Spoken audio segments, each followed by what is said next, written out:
Salut à tous, c'est BizBiz. Alors ce soir on se retrouve en compagnie de Robinho pour la première vidéo sur les pronostics sur la Ligue des Nations, la nouvelle coupe on peut dire, la nouvelle compétition. Donc il y en a plein qui comprennent pas trop le système, Bon nous on comprend un peu. Donc explique en gros, voilà rapidement ça consiste en quoi. Alors il y a 4 groupes, donc les groupes A, B, C ou D, où ils sont répartis toutes les nations européennes en gros. Et de la plus forte, on va dire, des plus fortes aux plus faibles. Donc dans le groupe A, il y a les plus fortes, donc forcément il y aura la France par exemple. Et dans le groupe D, on retrouve les plus petites nations européennes. Donc par exemple, on peut voir, il y a Saint-Marin, enfin vraiment les plus petites nations. Ouais. Et tous ces groupes, à la fin, il y aura un vainqueur de groupe qui sera qualifié pour le prochain Euro. Donc ça, ce qui permettra par exemple à des nations, comme on a dit, qui sont très faibles, parce que les nations du groupe D, elles sont très faibles. Ouais, on les voit jamais. Je ne sais même pas s'il y en a une déjà là-dedans qui est déjà allée à l'Euro, c'est peut-être possible, faut regarder, mais quand même, Saint-Marin, ils sont jamais allés à l'Euro, là, ça leur permettra de se présenter à l'Euro en remportant la compétition du groupe D, donc ça ouvre un peu plus de chances, on va dire, aux plus petites nations d'être présents au prochain Euro. Donc je trouve ça vraiment, moi, très intéressant, là, comme tu as dit, les petites équipes, là, pourquoi pas, c'est de se qualifier, pour ça, là, je vois à fond, bien sûr, cette Ligue des Nations. Donc en fait, pour nous, on va se concentrer surtout de la France. Voilà, sur le groupe A, on va pas pronostiquer les petites Luxembourg contre Gibraltar, mais on va pas pronostiquer ça, on va vraiment faire que les grosses nations. Et nous en fait il y a 4 groupes, enfin il y a dans le groupe A, il y a 4 poules, on va dire A, B, C, D.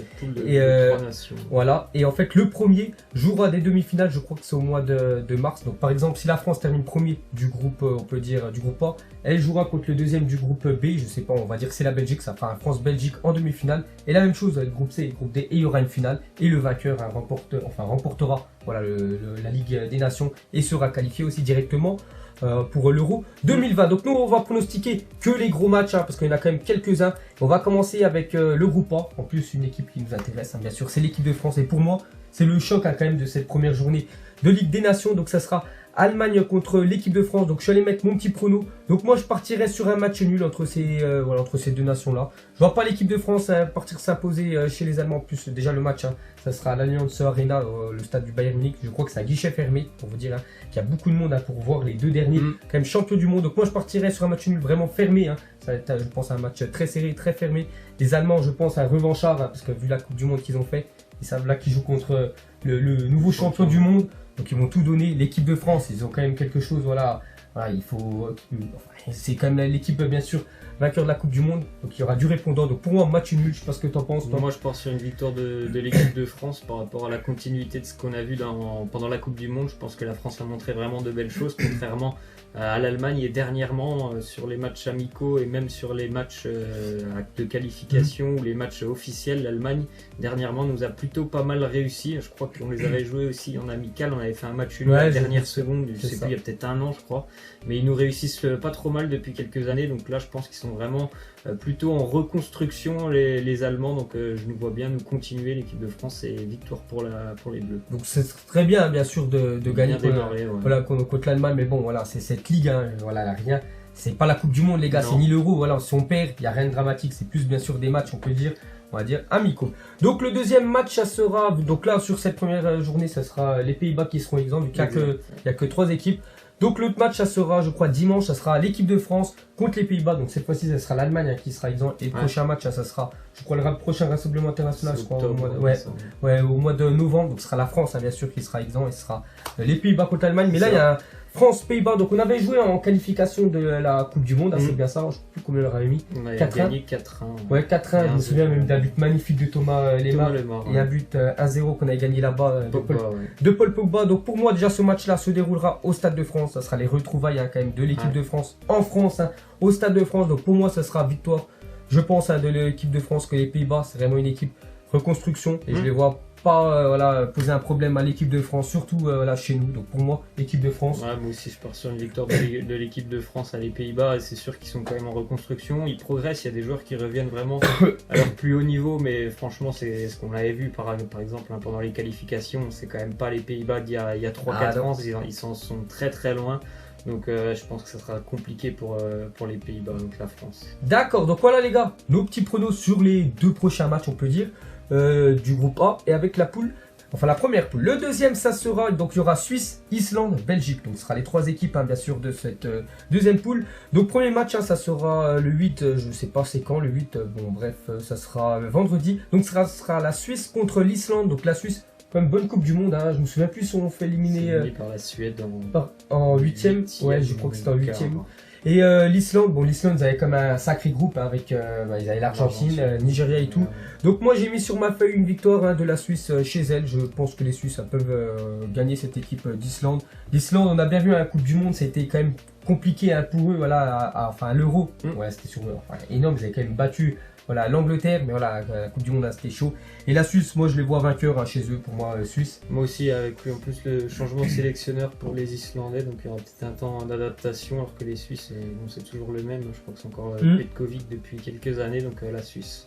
D'accord, et l'autre match dans ce groupe, ça sera l'Islande contre la Belgique, hein. Donc pour moi je mettrais une victoire des Belges, hein. La Belgique m'a vraiment impressionné sur cette Coupe du Monde, hein. Donc dommage après qu'ils se sont fait sortir, même tant mieux qu'ils se sont fait sortir, parce que bien sûr on est français. Mais bon, la Belgique c'est une sacrée équipe, hein. Ils ont quand même gagné la petite finale, hein, contre les Anglais, ils ont éliminé le Brésil. Et pour moi, même s'ils jouent à l'extérieur, voilà, la Belgique va remporter voilà, ce match contre l'Islande. Il y a vraiment de bons talents, hein. C'est juste dommage, ils auraient pu peut-être enfin gagner quelque chose d'énorme avec cette équipe-là. Pourquoi pas l'Euro dans 2 ans. Mais voilà, sur cette rencontre, pour moi, Belgique. Pareil pour moi, la Belgique. D'accord, le prochain groupe, ça sera... Alors là, il y a aussi 3 belles équipes, hein. Vous avez vu, chaque groupe, il y a quand même des énormes affiches. Donc ça sera déjà Italie, Pologne, Portugal. Voilà, ce sera les 3 équipes, hein, de ce groupe C. Et on va commencer avec Italie contre la Pologne, hein. Donc parlons un peu de cette affiche. Deux équipes qui... Bon, il y en a une qui était présente à la Coupe du Monde qui a énormément déçu, hein, la Pologne, et l'Italie qui n'était pas là, qui est encore une fois un petit peu comme les Pays-Bas en reconstruction. Mais par rapport à ce que j'ai vu de la Pologne et qui m'a vraiment déçu pendant cette Coupe du Monde, je pense que l'Italie a vraiment une belle carte à jouer. Roberto Mancini, je pense qu'il a vraiment recruté, enfin pas recruté, il a vraiment sélectionné des joueurs plutôt intéressants. Ça peut être plutôt pas mal ce renouveau italien. Je vais partir sur l'Italie. D'accord, donc moi je partirais plus sur un match nul, hein, c'est ce que j'ai mis sur la feuille. Donc comme tu as dit, l'Italie, reconstruction, Pologne, Coupe du Monde vraiment moyenne, hein. Pourtant ils avaient quand même un groupe à leur portée, je crois qu'il y a la Colombie, le Sénégal et le Japon. Ils pouvaient, hein, sortir quand même. Ils sont arrivés, je me souviens plus, je sais juste qu'ils sont derniers. Bref, ils ont été plutôt mauvais, hein, quand même, ces Polonais. Donc pour moi, je partirais sur un match nul, hein, je pense être un match serré. Ensuite, le prochain, ça sera Portugal contre l'Italie. Donc le match se déroule au Portugal. Donc là, vraiment très belle affiche. Donc déjà une petite parenthèse, hein. Je crois que Cristiano Ronaldo n'est pas convoqué pour les 2 prochains matchs. Donc enfin pour ce match-là. Et le match avant, c'était un match amical. Donc, je sais pas, ils ont joué contre qui, les Portugais. Mais pour cette Ligue des Nations. Donc après, c'est pas que Ronaldo n'est pas là, que le Portugal, hein, bien sûr, ils vont pas gagner. On l'a bien vu à l'Euro, hein, 2016. Voilà, la finale s'est blessée. Ils ont quand même gagné. Donc pour moi, j'ai mis, je pars aussi sur un match nul entre le Portugal et l'Italie, hein. C'est mon petit prono, mais bon, j'ai hâte quand même de voir cette affiche, hein, que j'ai sûrement regardé. Qu'est-ce que t'en penses? Moi, je vais partir sur le Portugal. Moi. Le Portugal à domicile, je sais pas, ça sera dans quel stade, mais on sait que les ambiances, hein, au Portugal sont plutôt chaudes. Et on va terminer avec un dernier groupe, pour moi peut-être l'un des plus beaux groupes, hein, parce qu'il est vraiment très beau. Donc déjà Angleterre, Espagne, Croatie. Donc vous avez vu, hein, quand même les équipes qu'il y a, donc c'est du très lourd. Donc déjà on va commencer avec une très belle affiche, hein, entre l'Angleterre et l'Espagne. Donc moi j'ai mis sur la feuille, je pars sur une victoire des Anglais à domicile, hein. Ils vont continuer et confirmer leur très belle Coupe du Monde, hein, même s'ils ont perdu le match, hein, contre la Belgique pour la 3e place. Mais bon, c'est rien. Le sélectionneur Southgate, je crois qu'il s'appelle comme ça, il a vraiment fait quelque chose de très bien avec tous ces joueurs anglais. En plus, les 23 sont en première ligue, hein, ils se connaissent bien sûr. Ils jouent tous ensemble. Donc pour moi, même si les Espagnols, il y en a aussi beaucoup, hein, qui jouent ensemble. Mais bon, l'Espagne, on a bien vu que ça a été plutôt un fiasco quand même, cette Coupe du Monde. Avec maintenant le nouveau sélectionneur, Luis Enrique, l'ancien entraîneur du Barça. Donc je ne sais pas ce que ça va donner, mais c'est pour ça que moi je miserais plus, hein, sur une victoire des Anglais, qui ont été plutôt bons. Et chez eux, je pense que ça va jouer à Wembley. Ils peuvent gagner cette équipe d'Espagne. Qu'est-ce que t'en penses? Moi, je vais partir sur un match assez serré entre deux belles nations. Enfin, une Espagne qui nous a beaucoup déçus et donc qui va devoir s'adapter un petit peu à Luis Enrique, même si ça ne changera pas beaucoup, hein, parce qu'on sait que l'Espagne, elle joue toujours avec ce jeu de possession. Mais je vais partir sur un match nul. D'accord. Et ensuite, la dernière affiche.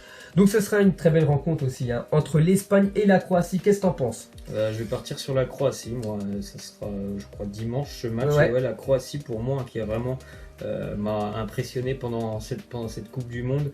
Et comme je l'ai dit, voilà, l'Espagne va certainement avoir un petit peu besoin de temps pour s'adapter à Luis Enrique, à tout ce qu'il demande. Et la Croatie, moi, me semble armée pour bien les bousculer, bien les gêner. Donc la Croatie. D'accord, donc moi, contrairement à toi, j'ai mis l'Espagne. Hein.